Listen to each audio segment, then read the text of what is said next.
Alright, so Star Wars spoilers. So the first thing I want to touch about... What? So are we doing Star Wars spoilers now? Yeah. Alright. That is my job! Hey.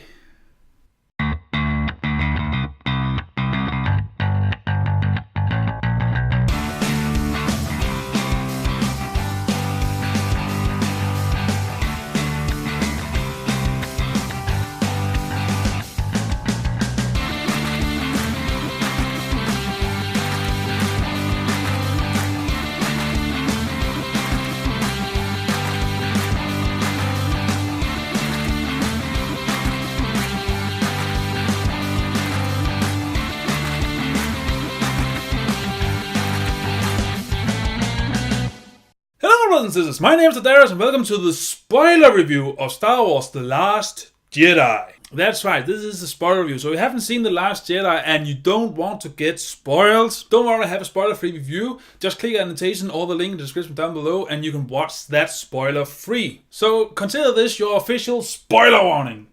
Why it's like that? You can't see. Put there. There you go. Spoiler warning. So what I'm going to do in this review, I'm going to divide it into two sections. First, it's going to have the pros, that means everything I really liked about the movie. Second, you're going to have the cons, all the things I didn't like about the movie. So pros first. Here's the scoreboard so you can,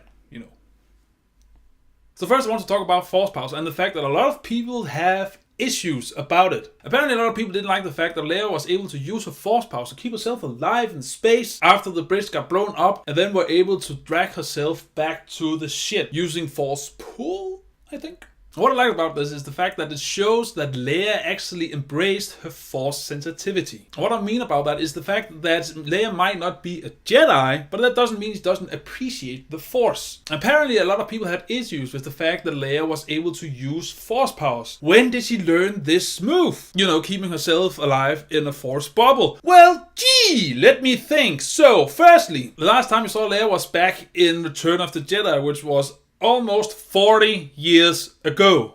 Okay? You're telling me she had no opportunity in that 40-year period to learn force tricks from Luke? At all? I mean, it seems like a lot of people are forgetting the time span between these movies. I mean, if I hadn't seen it, then of course you couldn't learn it or do something. I mean, they can't do something off screen. That would be outrageous. Really?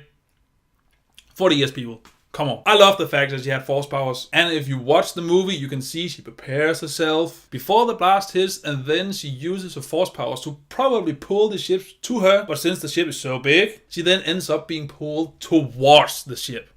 Or at least, that's how I see it. I also really liked Luke's story in this movie. And apparently a lot of people have been bitching about it, but not for me, because this is a broken Luke. And it doesn't mean that he has forsaken everything. It just means that he is embarrassed of what he did, and also he doesn't want the Jedi religion to continue, because you have this group of extremely powerful beings being able to controlling this force that everyone is connected to, and then you have the possibility, the tiniest chance that someone will turn to the dark side, which is even more dangerous. So it kind of for me makes sense that he isolated himself on this island and just waiting for himself to die. I don't see the uproar again. We have a span of 40 years. A lot can happen in that time period. And apparently he was teaching new Jedi's pretty late, it seemed, in the movie, since Ben was that old as he was when he finally turned on Luke and his teachings. And just the whole story with him and Rey and how he explains himself to her and even hides a lot of the things from her because he doesn't really trust her yet. He have just met her, but then slowly giving in to some of her ideas, and especially when Yoda shows up and kind of shows him that everything is not black and white, like the Jedi teaching books, scrolls thingy in the tree. And also the fact that every master's greatest burden is the fact that every student will become more wise, more powerful than they are, and bring the whole Jedi religion or anything beyond what you know. So just his whole story, it just resonated with me and actually makes sense for the character, because this is a progression over a 40-year period. So of course it's gonna change. And if that had happened to me, I can't say I wouldn't be as bitter as he was.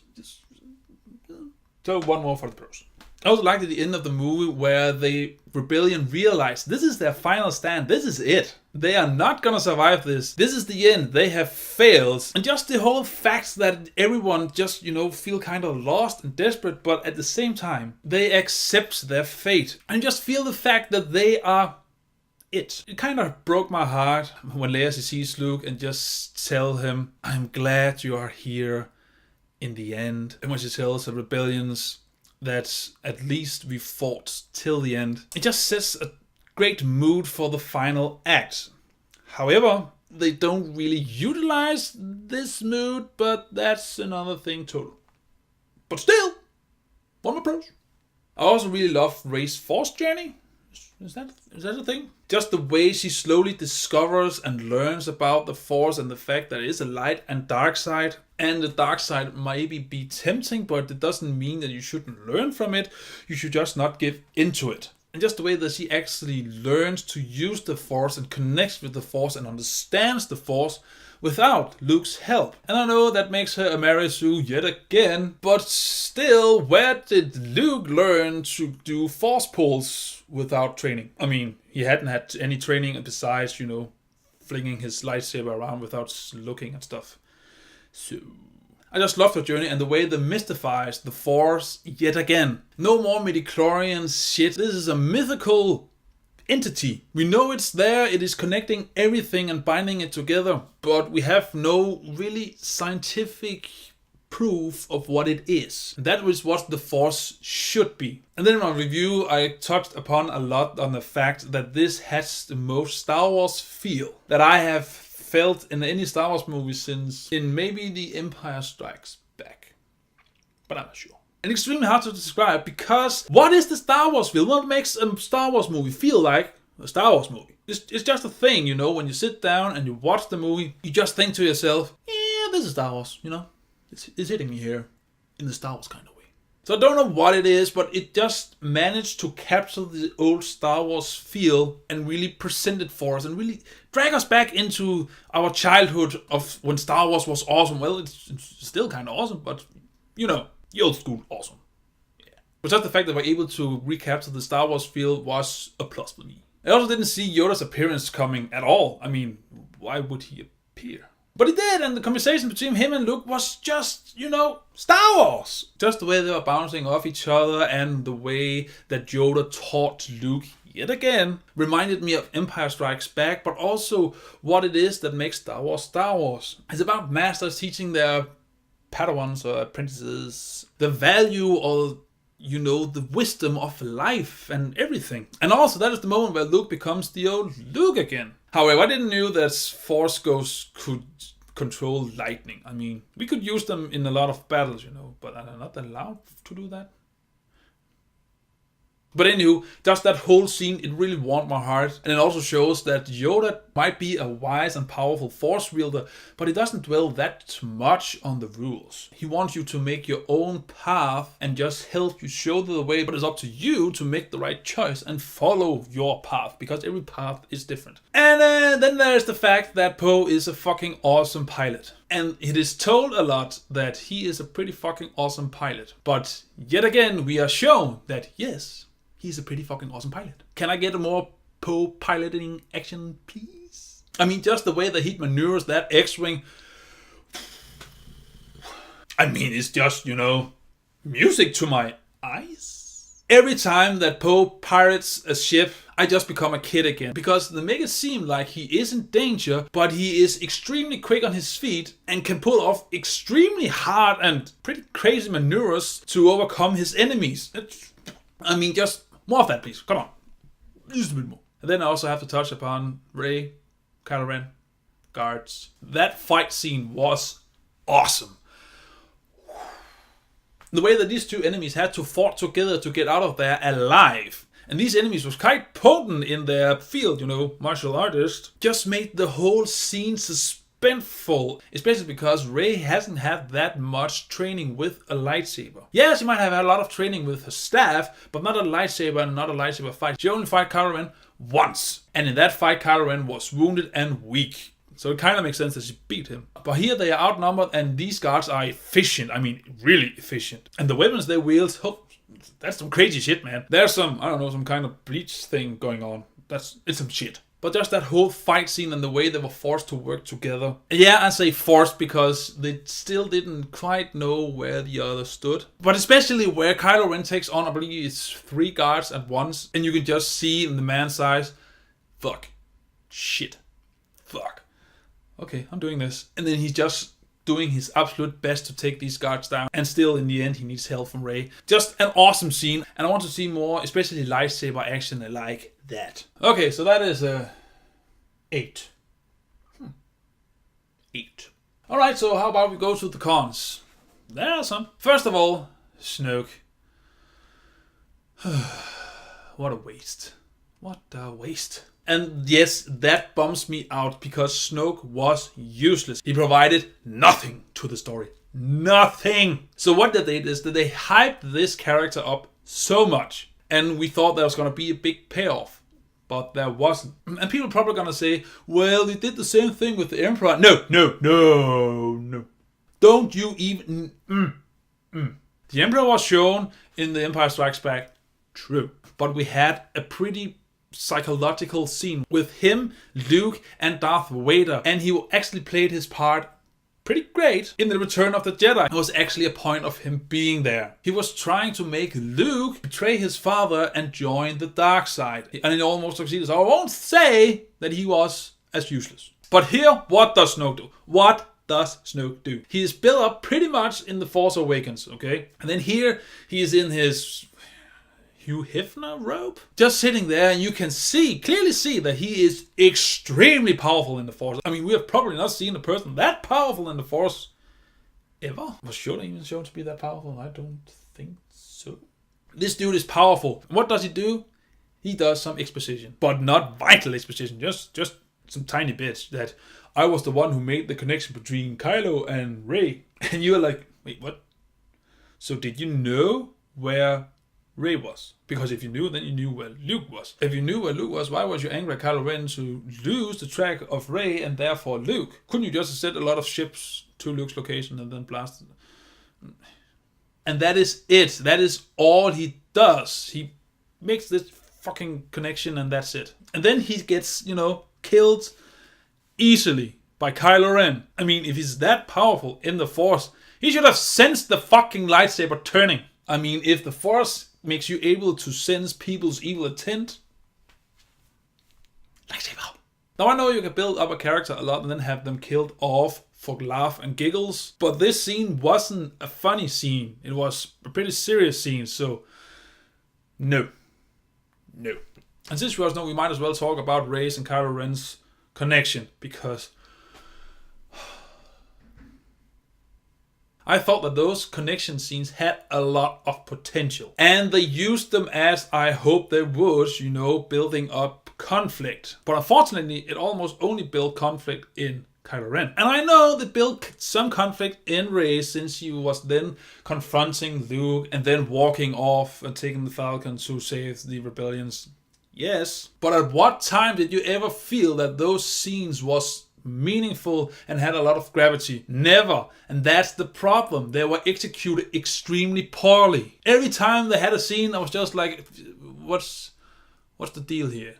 Rey is extremely angry at Kylo Ren, which makes sense. He killed Han Solo. But she's cartoonishly angry at him. And he's just a bland personality who doesn't really know how to handle the fact that they can talk and doesn't even try to use it to his advantages. Instead, he just wants to connect with Rey. However, as the scenes evolve, they do have a connection, but it doesn't feel earned. I mean, she was speaking to him about the fact that she thought she would get some answers about her parents, but instead she got nothing, which, if you think about it, is kind of a hint. I mean, she got nothing, and her parents were? Yeah. So those scenes just didn't connect with me. It had the potential to be extremely powerful, especially since this movie's main focus for these two was conflict. So while you're watching them, it's to sow conflict in you. You should start to wonder, is Rey gonna switch sides? Is Kylo Ren gonna switch sides? Instead, there were short mystic scenes that was just not used that efficiently. But this means they were a waste of time, since you could cut most of them out and maybe even just have the first and the last? I don't know. They just didn't work for me. That's okay. So Gambling Planet.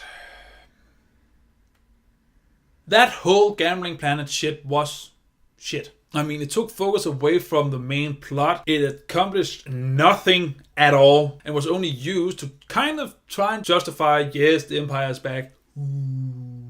But here's the thing. If you cut that whole segment out, you will lose nothing. And if you can cut a whole segment out of a movie and lose nothing, it shouldn't be in the movie. There was no character development. There was nothing. It was a waste of time. That was it was. When it was on screen, I was bored. So, just no. And the fact that they need to go to this Gambling Planet to fight this code breaker thingy is a plot hole. And it has been talked about again and again. But when the purple hair lady, noble, I don't care. When she doesn't want to tell Poe the plan, she creates conflict, unnecessary conflict. And they want to ship her off as to being this noble, great, self-sacrificing person. But she creates mutiny because she doesn't want to tell Poe anything. She creates this whole Gambling Planet side plot shit because she doesn't want to tell the plan. Everything could have been avoided if he's just told everyone the plan. What will they lose? The Empire wouldn't have found out about that plan if she had told them. They wouldn't have lost half their fleet if she told them. And a lot of unnecessary plot points would have been, evaded if she just told the fucking plan. When you as a screenwriter are forced to create conflict to pad out the time of the movie, then you're doing a fucking lousy job. Don't make us waste time watching your shit because you thought, fuck, I need to make these two characters do something. Well, I don't know, then create a plot point where they have to go maybe save Rey on the Snoke ship or something. You can make it happen. Integrate it into the story instead of just making unnecessary shit. And then, if you need to go back on Kylo Ren's conflict, I mean, is there anyone who thought that it was well made in this movie? I mean, he was more like an angsty teen instead of frustrated with himself, like in, the former movie. He becomes extremely conflicted and frustrated after he had been talking with Rey, and they're going up to Snoke's, platform room thingy. But he's still pretty much committed to Snoke. He then kind of turns on a dime, but it is handled okay, and then he betrays Snoke. However, he then becomes this mess where he then constantly doing. Have you noticed he does this? Is that a character trait? I haven't seen that on him yet. Besides the point. But it seems like he really wants to embrace the dark side. But the way he does it, it doesn't feel, real. It feels like they needed a cartoon villain right here, right now, so that's what they made Kylo Ren. And it just makes the whole character, seem silly and unworthy of being a Star Wars villain. You don't really sense that he is conflicted as much that he shows that he's conflicted, but just the fact that you show that a person can really make a decision doesn't mean that the person is conflicted. You have to make us feel like he is. And just make him go angry and frustrated when he can't kill Luke or whatever shit. He's just so purely executed. And it really turned me off because in the former movie, I actually thought he was well executed because you can feel his conflict, that he still wasn't quite sure, but he was trying to convince himself that he was a Sith. I just hope that in the next one, they actually try to redeem him. And I don't mean making him good, but just making a more complete character. A more compelling one. So how many of you love the scene where General Purple Hair used the ship and then lightspeed torpedoed into Snoke's ship? I only have one problem with the scene, and it's the fact that it was her who did it. I wanted Admiral Akbar to do it because Admiral Akbar was just kind of Boba Fett-ing. They got hit in the bridge with the torpedo. He got sucked out into space. He died. I mean, the dude who was extremely important in the 6th movie, you're just gonna off like that? Why didn't you use Admiral Akbar in Purple Hair's role? I mean, you can wrote her entirely out of the movie. Replace her with Admiral Akbar. We wrote, of course, the whole plot point where he doesn't tell people about the plan and that shit. And then make him the one who sacrifices himself so the rebels can get away. Make him the one who light speeds into Snoke's ship. Because that will have a lot more gravity to it. Instead of just a random character just made up for the movie. We don't know this character as well as Admiral Akbar. And since you want to kill this character off, why don't use it here? So I think it was extremely stupid that they just wrote this bland, boring character that we have no relations to and use them to kill himself off when you have this great opportunity to use Akbar. You know, in my review I said there was 2 characters who was wasted. Yeah, Phasma's the other one. I mean, what is her purpose in these movies? Yeah, the fan base might have hyped her up, but just look at her character. Forget the fan base. Look at the character. What does she provide in these movies? Nothing. Yes, they used her in the former one to lower the shields on Killer Base, but any stormtrooper couldn't have done that. Then used her here to fight with Finn, but it was a short fight, so they could use a stormtrooper like in the former movie. Maybe even have a friend of that stormtrooper fight him instead. There is nothing that makes her seem badass. There's nothing that makes her seem threatening. All she has is that chrome armor that can repel blasts. She does nothing. She's not threatening. She's not interesting. She has no mystery about her. There haven't been an interesting backstory. She's nothing. And since you can take her out of the movie, put a blank stormtrooper in her shoes, it just goes to show that she's just wasted. She's wasted potential. And that's what this movie does a lot. It's wasting a lot of potential, which is my biggest gripe on the movie, wasted potential. Don't add it to it to make good. Yes, it is a gripe, but then you have to remove it. No, just don't add it. It's an overall gripe. It's not a specific one. So. And the last one is Chewie. Yes, I have a gripe with Chewie. I have a gripe with the fact that he is not used at all in this movie. What was his purpose besides piloting the Millennium Falcon? Nothing. Again, he is wasted. So yeah, 3 people who's wasted. But we're talking about Chewbacca. We're talking about Han's best friend. Or Han's best friend. He played a major role in the first 3 Star Wars movies. He even had a major role in the former Star Wars movie. But now he's not used at all. The only thing he does is you focus between Luke and Rey. And then Kylo Ren and a bit Poe and a bit Ben and a bit what's-her-face. Rose. Why didn't they use Chewbacca to interact more with Luke? Even make him a major factor of why then Luke ended up returning to the rebellion. Or use him to help infiltrate Snoke's ship, or just fucking something. Use him for fuck's sake. He is a beast with the blaster. He's a beast as a pilot. Make him and Poe do some air trolley shit. Just fucking use him. This movie takes a lot of established characters, force them into this movie, and then does nothing with them. And I can't seem to understand why. And it's not just, old characters, even new characters thrown in there for no particular reason. Why was Rose there? I don't fucking know. She was useless. Oh, and just one more thing. Yeah, we're gonna put one more up. That's gonna tip the scale so it's not equal anymore. I don't care. Finn's story in the first one was for the following. He doubted himself as a stormtrooper, didn't want to support the Empire, which is fine. I can understand that. They're pretty cruel. He then kind of joined the rebellion but didn't want to, just want to run away to safety. Again, don't judging here. I understand that. But then ended up redeeming himself after he told Rey he was gonna go and help saving her, kill off the Darkkiller base, and joined the rebellion. He became a full-fledged rebellion. So he's a good guy. Then in this movie, he wakes up. He wants to find Rey because if she comes back here and they are fucked, she's gonna die. So what does he do? He thinks that Rey is no longer able to take care of herself as she did in the former movie. He wants to turn his back on the rebellion, flee, and just want him and her to take off and get to safety. And then the rest of the movie does 180. He ends up helps the rebellion. He ends up playing a major role in the rebellion's fight and then joining the rebellion as a full member. He does the same fucking thing again. Why? Why rehash his character arc?